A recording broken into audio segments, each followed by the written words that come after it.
আসসালামু আলাইকুম, welcome back to my channel. চলে এসেছি আর একটা ভিডিও নিয়ে আপনাদের জন্য। তো আজকে এই যে বাড়ি থেকে নিয়ে আসছে যে ছোটো ছোটো পুঁটি মাছ, এটা দিয়ে শীতের সবজি ছিম আলু দিয়ে আমি রান্না করব, সেটাই আপনাদের সাথে শেয়ার করব। আসলে শীতের সময় একটা শান্তি লাগে যে প্রচুর পরিমাণে সবজি পাওয়া যায় এবং খাবারটা মানুষ খেয়ে কিন্তু তৃপ্তি সহকারে খেতে পারে। যে কোনো ধরনের খাবার খেয়ে দিয়ে কিন্তু খুবই শান্তি লাগে। শীতের সময় গরমের সিজন থেকে শীতের সিজনে খেয়ে দিয়ে কিন্তু খুব ভালো লাগে। তো প্রথমে কিন্তু মাছগুলো একটু হালকা ভেজে নিলাম। ভেজে নেওয়ার পরে এখন এই যে ছিম আর আলুটা ভেজে নিচ্ছি।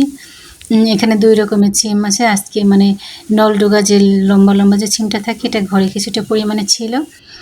আর যেগুলো আস্তে আস্তে ছোটো ছোটো দেখতে পাচ্ছেন, এগুলো আজকে নিয়ে আসে, কারণ ওর পরিমাণটা একটু কম ছিল।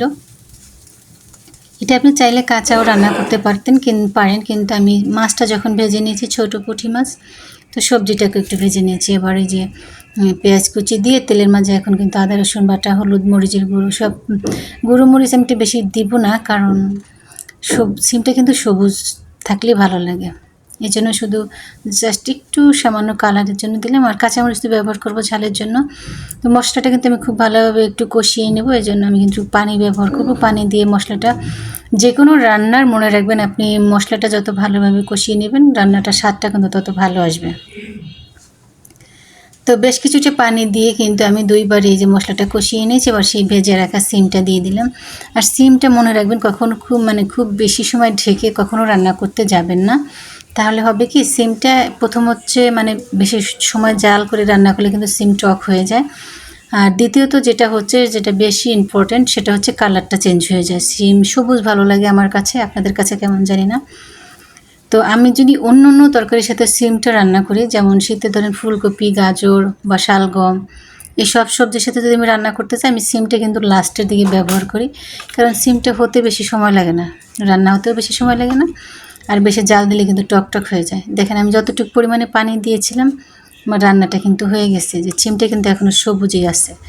মানে লাস্টে আমি আপনাদের দেখানোর চেষ্টা করবো, যে দেখবো কী সুন্দর আমার মানে সিমের সেই অথেন্টিক যে সুন্দর অরিজিনাল যে কালারটা কিন্তু থাকবে। তো রান্না কিন্তু হয়ে গেছে। এখন এই যে বেশ কিছুটা ধনিয়া পাতা দিয়ে আমি এটা চুলাটা বন্ধ করে দেবো। তারপরে সার্ভ করে আপনাদের দেখাচ্ছি যে আমার পুঁটি মাছ দিয়ে ছিম আলুর কী সুন্দর মজার লোভনীয় একটা তরকারি।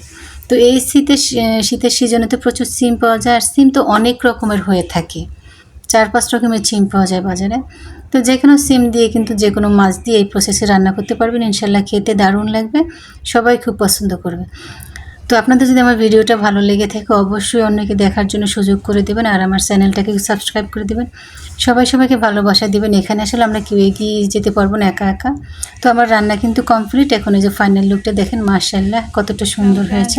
সবাই ভালো থাকবেন, কথা হবে নেক্সট কোনো ভিডিওতে। Thanks for watching.